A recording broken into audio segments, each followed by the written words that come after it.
Hey guys, subscribe for daily content. And if you're shopping for gear, make sure you check out the description for the newest items at some of the very best online retailers. There's also links for some of the items that I personally recommend. Thanks! What's going on YouTube? Metal Complex here, and today I've got another interesting knife review / knife overview to share with you guys.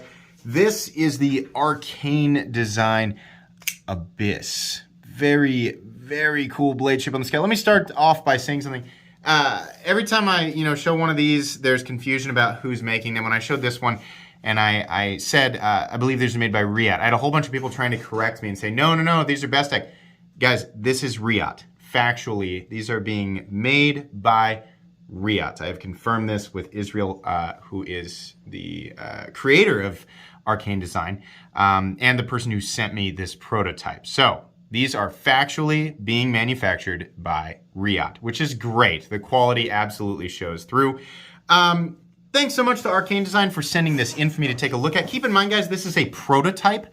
There was a pre-order, which ended, but these will be apparently available sometime in the next few months. I can't remember. I urge you to check out the Arcane Design website for more information, and also follow them on Instagram for updates and things like that.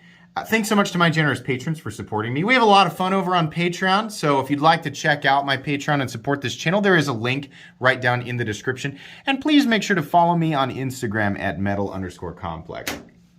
All right, let's go ahead and get a measurement of this guy. We're going to talk all about it today. Where's my tape? There it is. Okay, overall length of the Abyss coming in at 7.9 inches. Blade length, 3.5 inches. Cutting edge, 3.25. How about some size comparisons up against the Ontario Rat Model 1 and the Ontario Rat Model 2? You can see here, this is definitely still a full-size knife. It's just not quite the same overall length as the Rat 1. How about up against the Spyderco PM2? I can't be bothered to fold this back away. And the Spyderco Para 3, you can see here once again, kind of in between, closer to the size of the PM2. This definitely has some robustness to it, right? So it definitely does feel like a full-size knife. Last but not least, the Benchmade Griptilian, or in this case, the Ritter Hogue and the Benchmade Bug Out. This is basically the exact same length overall as the Ritter Hogue or Griptilian. Moving on here, let's do carry profile. Now, I believe the handle scales are going to be ever so slightly thicker. So, show you this, right? Now, it's got little plates up here, so maybe it's more appropriate. You'll have to imagine that the plates, I mean, like, I understand that does add thickness, but it's going to be ever so slightly thicker, but it's also going to be milled, right? So for people, oh no, the weight, right? This one isn't milled. Apparently they're going to mill these, right? He showed me a list of changes that are going to be made from this prototype to the production version. So I understand I'm reviewing a prototype. I'm sort of giving you guys a preview. This is kind of a pre-review, which is what I do with prototypes. So the thickness is going to change ever so slightly. It is going to be thicker than knives like the Spyderco Para 3. Length and height up against the PM2 and Para 3. This way, I don't believe it's changing.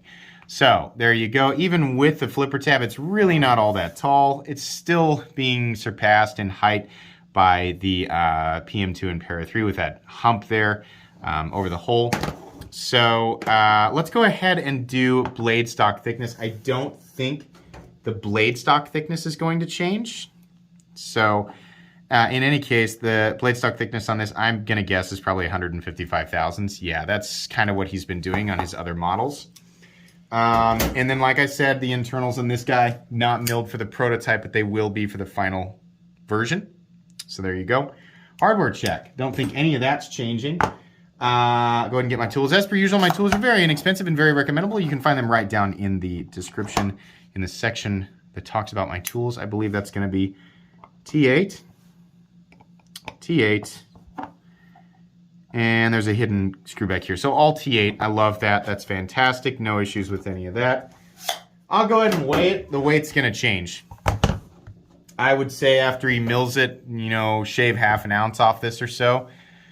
Maybe a third of an ounce. So this is 4.62. I'd imagine it would at least be reduced to 4 1/4 after, he mills it out. Now, if the scales get a little tiny bit thicker, right, it's going to be mitigated a little bit, but it should be less than 4.62 ounces.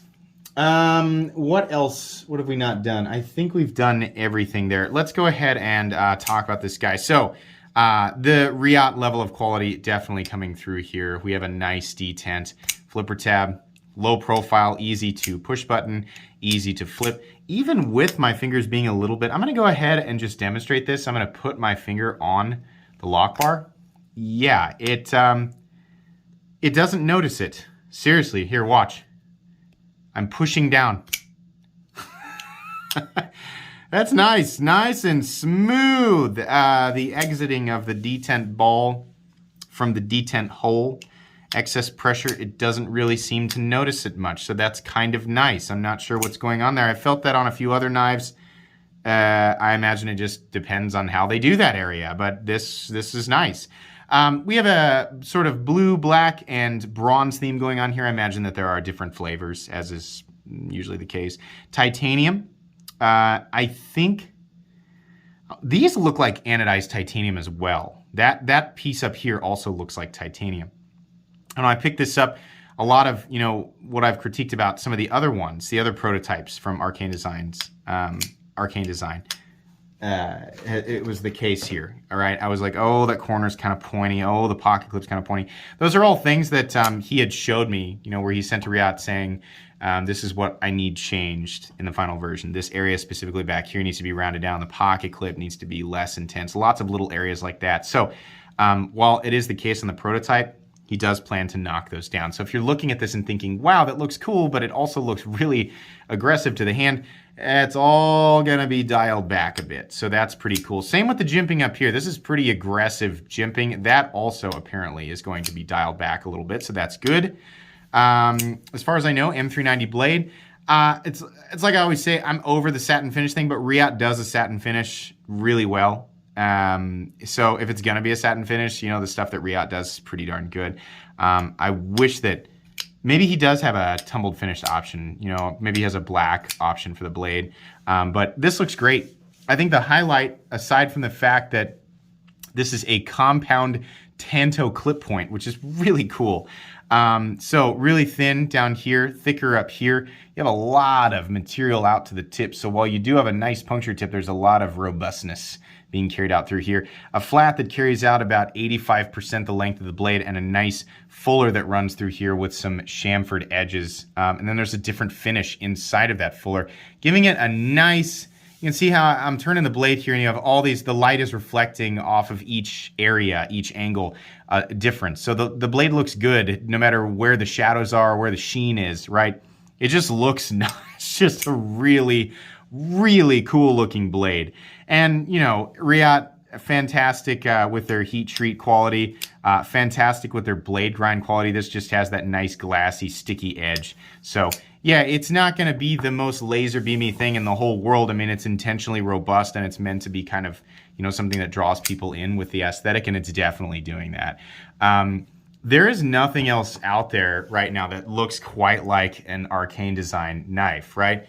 You can look at the aesthetic of some of these and go to the website and check out his other models, because they all share a similar themed aesthetic.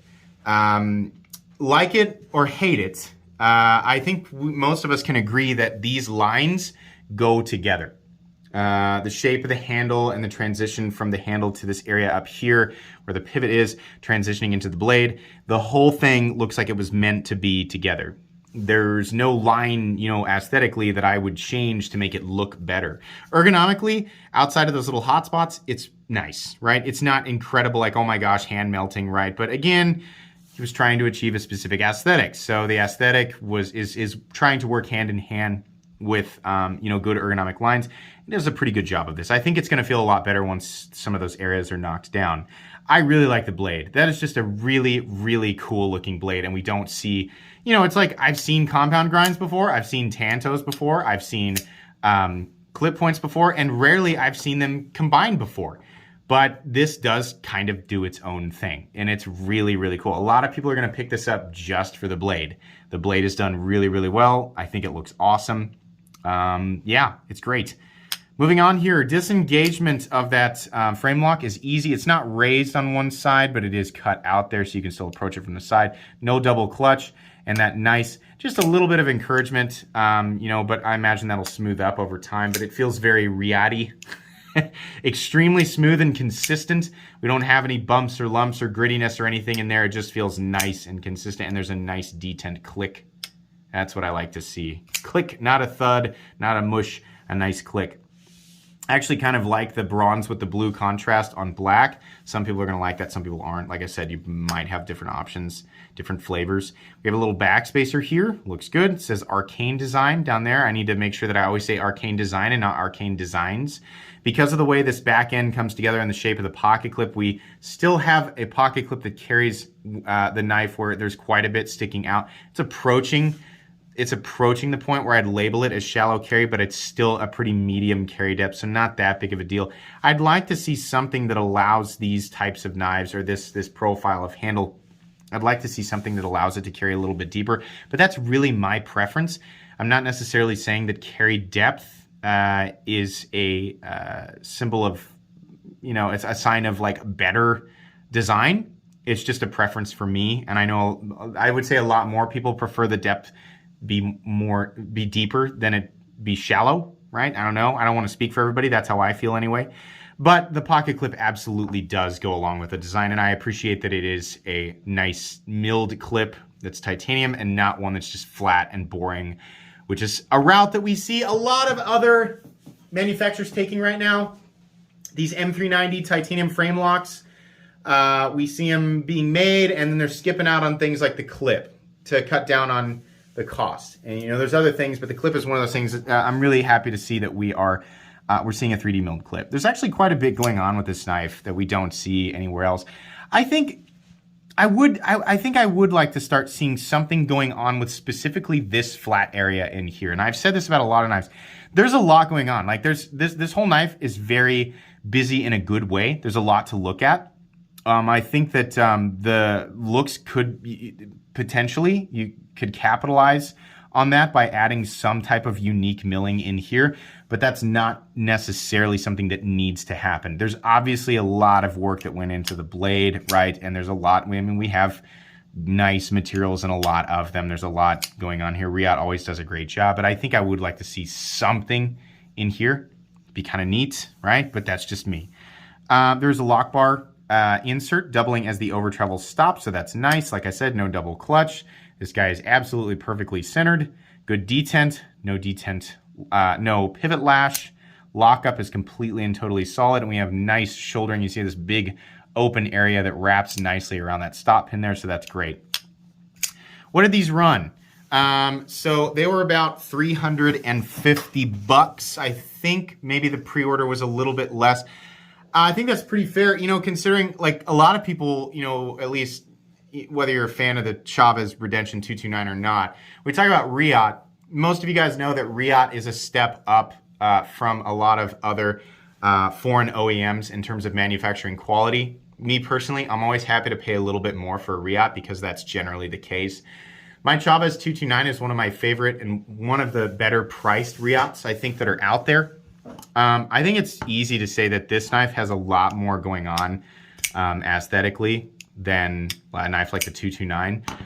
So at $350, I really don't have that much of a problem with it. I think it would have blown me away at $300 or less. $350, no. You know, some of those, we see knives that are manufactured in the exact same way. I've seen knives that not look just like this, but have the same amount of work in them and are made with the same materials that are from Riad in some cases, and they are $400 or $450. That I don't really get. $350 though, you know, for this and being made by Riad, no, I really don't have that much of a problem with it. I'm sure you guys here recently, you know, you watched that Knife Guy episode where I was like, you know, I'm going to start really cracking down when I think something is way, way, way overboard. This is not the type of stuff that I'm talking about. And you'll find that out when I do reviews on some of these knives. I've handled knives that are definitely a lower quality overall than what we're looking at here, right? Knives that should be placed in the $200 to $250 ballpark. And some of those knives, they're asking $400 or more for them. Knives like that, that's when I really start to get offended. Stuff like this from Riot. Riot's always been pretty good, right? They've got a couple of things that are a little out of line, but stuff that, you know, is designed really well and manufactured by Riot, right? That's $300 to $350 is an amount of money that I have been happy to pay for a Riot knife, and I will continue to be happy to pay for a Riot knife. This prototype obviously needs those areas knocked down before it's going to be good. Yeah, for those of you who like this aesthetic, I think you're going to be really happy with it. Now, I mean, this is still not a knife that's going to be for everybody. It's got a, I'm not going to say an extremely polarizing aesthetic, but it's got a very, very specific design language. It's only going to really speak to certain people. This is not a knife that was designed to cater to the masses, right? You want something like that? Civivi's got a whole bunch of stuff. This is specific design language. This is something that came out of Israel's head, heart, and soul, right? And this look is applied to all of his models. You can go and look and see the similarities, right? So for people who like this aesthetic, wanting to know, is it a good design? I mean, as far as like dependability, durability, functionality, things like that. Yeah, absolutely, and the value is there too. If you don't like the look, you're probably not going to appreciate this knife as much, but that can be said about anything. As far as this prototype goes, yeah, it's you know, right fairly in line with the other stuff from Arcane Design that I've looked at, except this blade is a lot cooler. That blade and the detail in it is really, that's the draw to this. The blade is really, really cool. I like how this looks a lot, and I think other people who like how this looks are really going to appreciate this knife. I don't know that a whole lot more needs to be said. That's really all I have to say about this. The prototype looks cool, and I think you guys are going to like this one, especially those of you who already have this ordered. I think you're going to be real happy because the ones that you'll be receiving are the updated versions. It'll be all the changes, as far as I'm aware, all the changes that I was talking about will be applied to your knives. So yeah, thanks again to Arcane Design for sending this in. This goes back to Arcane. I don't get to keep this. I do appreciate that. Please make sure to follow me on Instagram at metal_complex. If you enjoyed this video, leave a like. If you'd like to check out my other content, I do, of course, have lots of videos of knives that are either expensive or inexpensive that I do or don't like, so check those out. And if you enjoy all my content, go ahead and click on that Metal Complex logo right there and subscribe because there's definitely more coming. Thanks again for watching, everybody, and have a great day.